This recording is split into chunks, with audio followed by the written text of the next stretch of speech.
Guys চলো আজকে দুর্দান্ত একটি বুইয়া ম্যাচ শুরু করা যাক। তো শুরুতে লুটটুট করতেছি, লুটটুট করে এদিকে যাওয়ার সময় দেন আমার সাথে কিরকম একটি ঘটনা ঘটে, এক মামুর ব্যাটে হেডশট মেরে দৌড়া দৌড়া। তো সোনিয়ার রিম একটি ক্যারেক্টার ছিল, ক্যারেক্টার দিয়ে ওরা দৌড়া উইটা দাঁড়িয়ে গেলাম।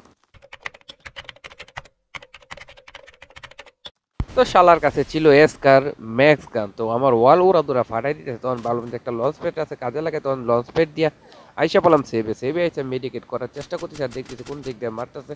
তো আমার স্কোয়াডম্যানকে বললাম যে ওই দিক দিয়ে রাশ কর শালার এসকা খামু। তারপর লঞ্চ প্যাড ধরে আবার ওরা দৌড়া আমি চলে গেলাম ওইখানে। তো আস্তে আস্তে মামুনি দিয়ে দিল, মামুনি আকাশে পাঠাইয়া যাই হোক। তারপরে আবার ওইদিকে যাইতেছিলাম তখন দেখলাম আবার ওইখানে ফাইট চলতেছে, তখন আবার চলে আসলাম সাদে। সাদে আসার পরে দেখতেছি কোন জায়গা থেকে মামু মারতেছে, তারপরে দেখতে পেলাম যে এখান থেকে মামু মারতেছে। তো জুম করে দিয়ে দিলাম মামু। হ্যাঁ গাইস সত্যি ম্যাচটা খুব দুর্দান্ত হবে। যারা ডায়মন্ড টপ আপ করতে চাও স্ক্রিনে নাম্বারে 24 ঘন্টা সার্ভিস, তোমরা ডায়মন্ড টপ আপ করতে পারো। তো এখানে একটা মামুরে ফলো করতে করতে আসলাম, আসার পরে দেখলাম মামু এখানে গাড়িতে উঠতেছিল, দিলাম আজ একটা বিরাট ফাটাফাটি হইব। তো দিলাম নক করে, নক করার পরে এটা তো কনফার্ম করে দিলাম, কনফার্ম করার পরে ওরা ধরে গাড়িতে উঠে গেলাম।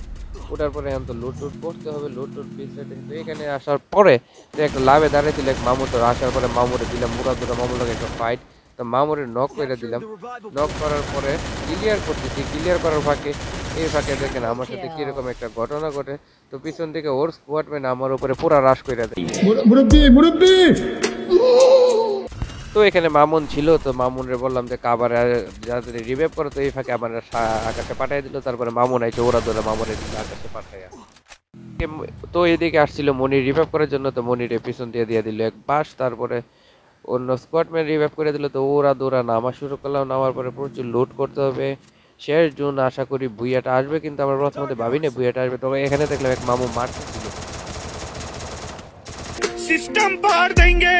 তো সিস্টেম ফার দেंगे, ফার দিয়ে অলরেডি। তো ওটাকে কনফার্ম করতে হবে, তো কনফার্ম করে দিলাম। কনফার্ম করার পরে এখানে দেখেন কতগুলো এনিমি আমার উপরে রাশ করে দেয়। তখন আমি তো ভাবলাম যে আমি আর বাঁচতে পারবো না। তখন এখানে একটা এনিমি ছিল, তো সে আমার উপরে রাশ করে আমার এদিকে আবার তো দিলাম মামুরে পিঙ্কি পঙ্কি কইরা। যাই হোক তো একটা তো কনফার্ম করলাম, তো আর একটা মামু আছে ওরেও মারতে হবে। তখন ভাবতেছি কি কোন সাইড দিয়ে গিয়ে ওর উপরে একটা রাশ করব। তো দেখেন আপনারা কিভাবে এখানে ম্যাচটা খুব দুর্দান্ত হয়। এদিক দিয়ে টপ 10 হয়ে গেছে, তো মামু পিছনেতেছে আমার পিছন দিয়ে মামু আমার পুরা আঘাত কইরা দেয়। এটা কোনো কথা? শালা মেডিকেটটা করতে দে, তোরে খাইছি আজকে, তুই আর বাঁচতে পারবি না। তো এরকম ভাবে মেডিকেট করতেছে, তখন আবার এদিক দিয়ে আসছে, তখন এবার আর তো এদিক দিয়ে মোটামুটি মামুরে কনফার্ম করে দিলাম, হয়ে গেল আমার 6 নাম্বার কিল। তারপরে এনে একটা সুপার মেডি কইরা নিতেছি। তো শেষ জুন এনিমিও টপ 10 হয়ে গেছে, আমরা আছি 3 জন। তো 3 জন 3 দিকে, কারো পাশে কেউ নাই। তারপরে মোটামুটি সবাইরে বলতেছে কাবারে থাকো, দেখা যাক শেষ পর্যায়ে কি হয়। তবে ভরসা ছিল স্কোয়াডম্যান মনির মামুন, তারা খুব দুর্দান্ত খেলে আমার চেয়ে ভালো। তো এনে একটা মামুর সাথে মুখোমুখি সংঘর্ষ, তো মামু চলে গেল সাইডে। তারপরে আবার মামু আমার ভুল হয়েছে, ক্ষমা করে দেন। তো মামুর স্কোয়াড খাই দিলাম, তো পিছন থেকে এক শালার বেটা আমার খাই দিল। যাই হোক এখন মামুন এখানে ছিল, মামুন একটাকে নক করে, তো সাথে সাথে মামুনের নক করে দেয় থার্ড পার্টি। তো এখন দুইটা এনিমি আছে। আর মনিরে বলতেছে মনির 100% বই আসবে, তোমার উপরে ভরসা আছে, তুমি আমার স্কোয়াডের 1 নাম্বার প্লেয়ার, তো তুমি বইয়ে আনতে পারবে, তুমি একটু সেভে খেলো। তো বারবার ওরকে বলতেছি। আবার যখন একটা প্লেয়ার থাকে তখন এরকম প্যারা দেওয়া ঠিক না, তার মন মতো খেললে বইয়ে আসার সম্ভাবনা থাকে। তারপরে মনির এটাকে নক করে কনফার্ম করে দিল 1v1।